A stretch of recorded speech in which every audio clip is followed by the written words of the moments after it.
What do you want? You monster. Gambare, gambare. What's up, guys? Alfonso here, and here we are to do a breakdown and discussion on trying to determine what Sukuna's, goal is. What's his end game? What does he want? Because obviously Sukuna is one of our major antagonists, right? He is unarguably the earliest introduced major antagonist in all of Jujutsu Kaisen. Heck, Kenjaku, the other major antagonist of the current point in time, wasn't introduced properly for a whole couple chapters before we actually had to meet the main man himself. And don't get me wrong, I know final antagonists don't have to be introduced, or even major antagonists do not have to be introduced immediately at the start of the series, but for a character who's been such an integral part, pretty much the lifeblood of Jujutsu Kaisen, down to our very main character, it's weird that we don't really have a concrete idea on his goal. Or do we? Let's talk about it. What's up, guys? Alfonso here, and here we are to show you that I do in fact have it on me and keep it on me at all times. And Sukuna, while he does not need to have it on him, nor keep it on. Actually, now that I think about it, darn it, why must you always fight back? He does have Kamitoke on him. He does have Kamitoke. So he does have it on him. He keeps it on him at all times. So Sukuna is like that right now. But Ryomen Sukuna, honestly, for someone so important, so magnanimous, honestly, I'd say he would it be second next to Satoru Gojo himself? I feel like Sukuna is almost the most transcendent of the fandom.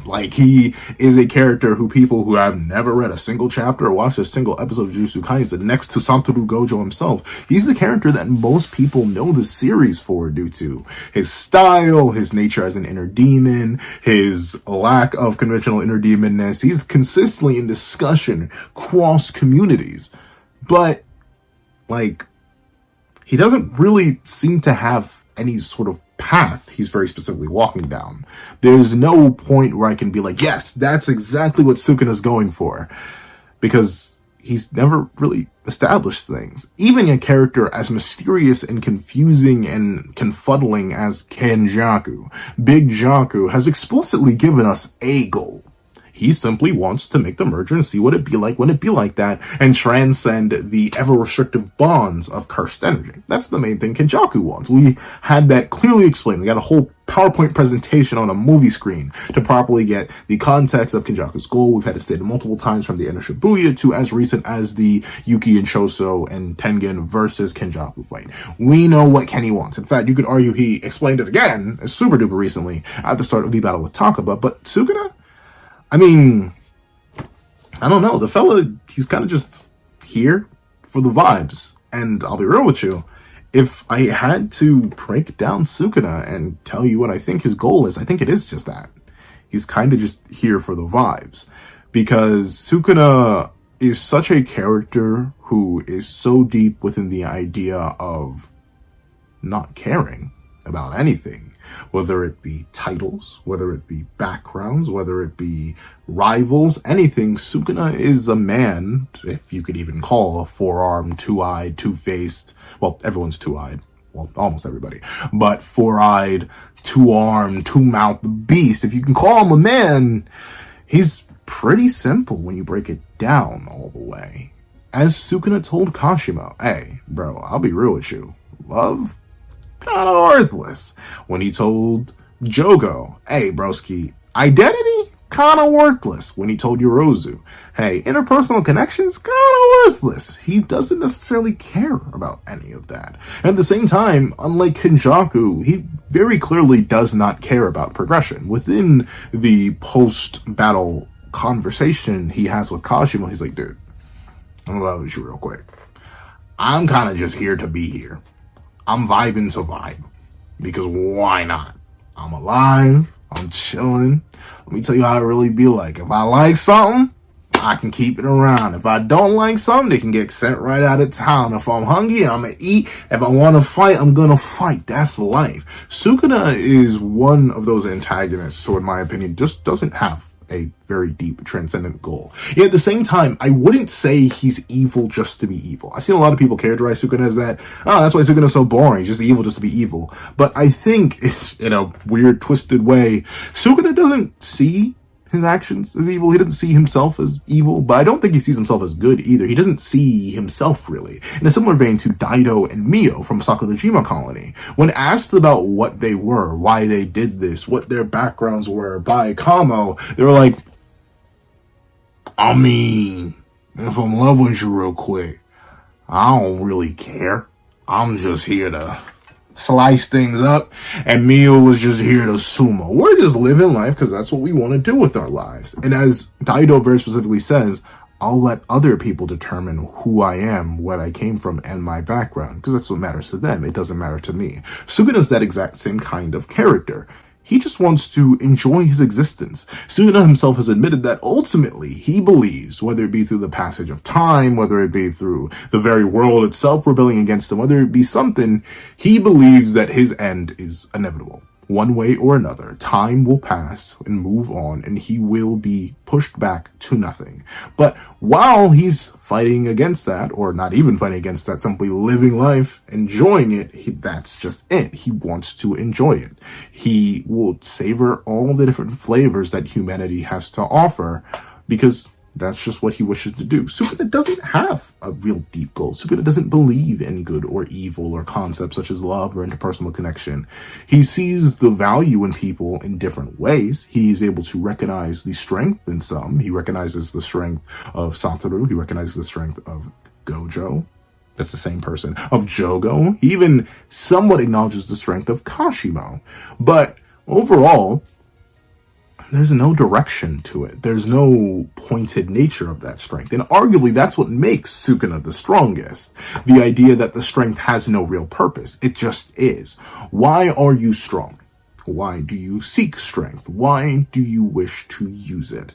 If you were to ask many other characters that question, there are characters like Yuji Itadori and Nanami who would say, I wish for strength to protect those I care for. There are people like Kashimo who says, I need not wish for strength. I was born with it. I wish for others to have strength to challenge me. You could ask Gojo Satoru, and depending on how you want to go with this characterization, whether you take 236 at face value or you try to read a little bit deeper into it, either Satoru would say, I don't seek strength. I was born with it. And honestly, I'm looking for someone to give me a reason to use it. And or he wishes to use strength, the strength he's acquired and the strength he has, in order to change the fundamental nature of the world he operates in, and ultimately make it better for the future generations. They all have goals, directions, objectives. But if you were to ask Sukuna, what would he do with the strength he's acquired? What would he want with it? He'd look at you and be like, I don't want much of anything. I'm just here. And I'm going to use my strength to live how I want to live. It's sort of the question of what would you do if me magically were able to give you all the power in the world? Power can mean a variety of things. It could just make you a Kryptonian, throw you in the sun for like a year, and then you come back and you're just the strongest being on the planet. I could give you access to unlimited money. Just fill your bank account up with 20,000 euros. How much money would that be? 20,000 zeros? What kind of, that's way beyond any trillion, octillion, whatever. But let's just say I literally give you infinite money, and that could be a way of power. Or I give you a whole nation that automatically runs itself. You are essentially the most powerful being on the planet. What would you do with it?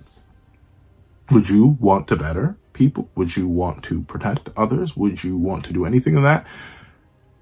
I know there are things that I would do with that much. I would most likely walk down the Nanami and Itadori path, the want to use the strength and power that I've acquired to better others and make others happy.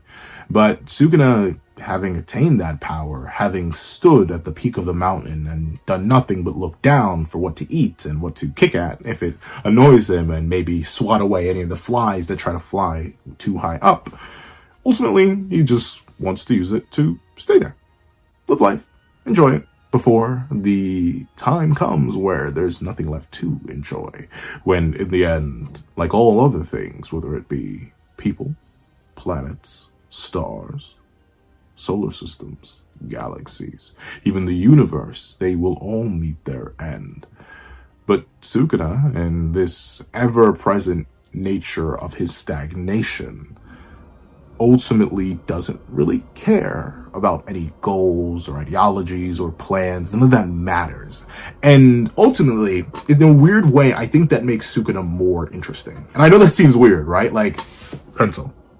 Logic that out for me real quick. Let me see this. You find him more interesting for the fact that he has no clear direction in life.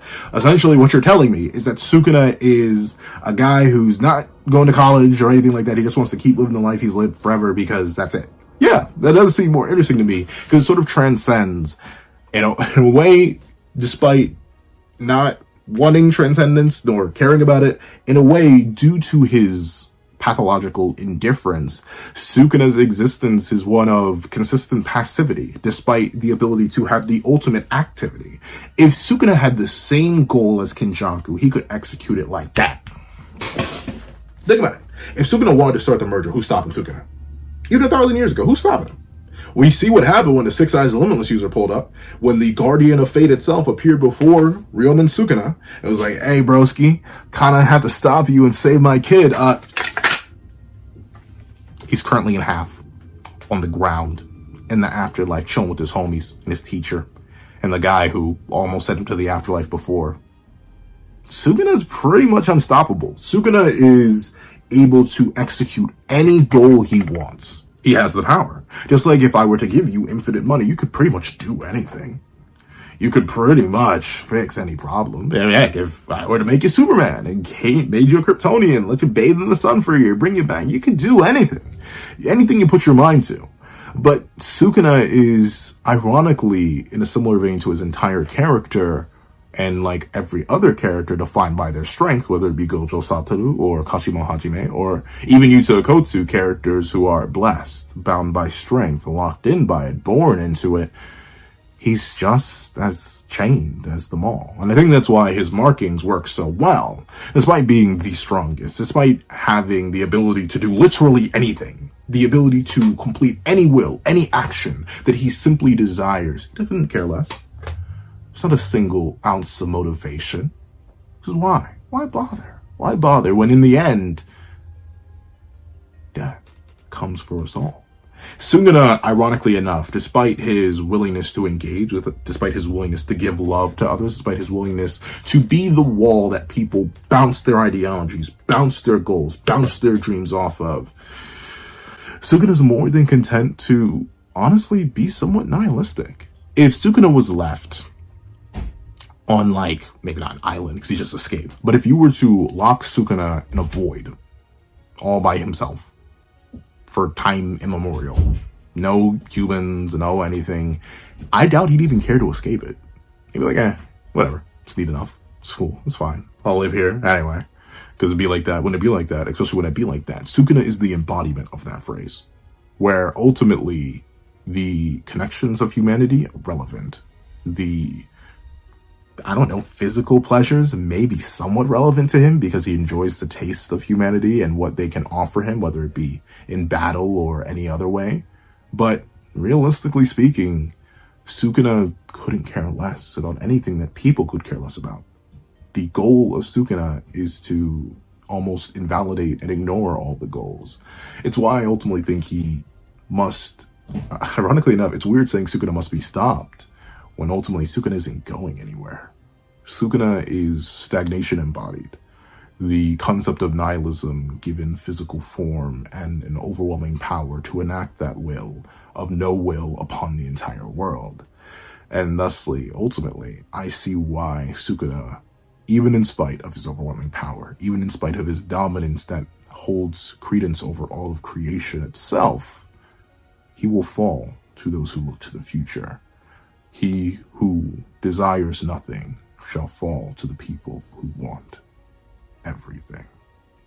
But that's what I think. That's what I think about Sukuna's goal. That's what I think about how it feeds into his character. That's why I think Sukuna hasn't really had one established after all this time, except loosely hinted at. But those are all my thoughts. Please let me know what you guys think in the comment section down below. If you made it all the way to the end of this video, please leave the empty king in the comment section down below. I want to thank you guys so much for watching. Please remember to leave a like, share, comment, and subscribe, and make sure you hit that little notification bell so you do not miss out on any videos that come to the channel. Also, I do have a Patreon down below where you can support for as low as $1 a month to get things like exclusive videos, early content, and more. You can also now become a member of the channel for as low as $3 a month to get the same perks and more. Some of those perks will include the live reaction to the next chapter of Jujutsu Kaisen. Now, I want to thank you guys so much for watching once again, and I hope you guys have a wonderful day. This is Dago the pencil, writing off. I'd like to give a thank you to our $3 members, Connor Plays and Red Wolf 4765. I'd like to give a thank you to our $5 patrons, Winter, Victor, Sean, Midnight Gemlord, Kevin, and Demix LND. I'd like to give another thank you to our $7 member, Autumn's Morning Lazo. I'd like to give another scrumdiddlyumptious thank you to our $10 patrons, Robbie Uchiha, Joaquin, and Ida Mokami. I'd like to give another thank you to our $25 member, Alex Ice Rose. I'd like to give one final thank you to our $25 patrons, Igneo and Calvin Elder.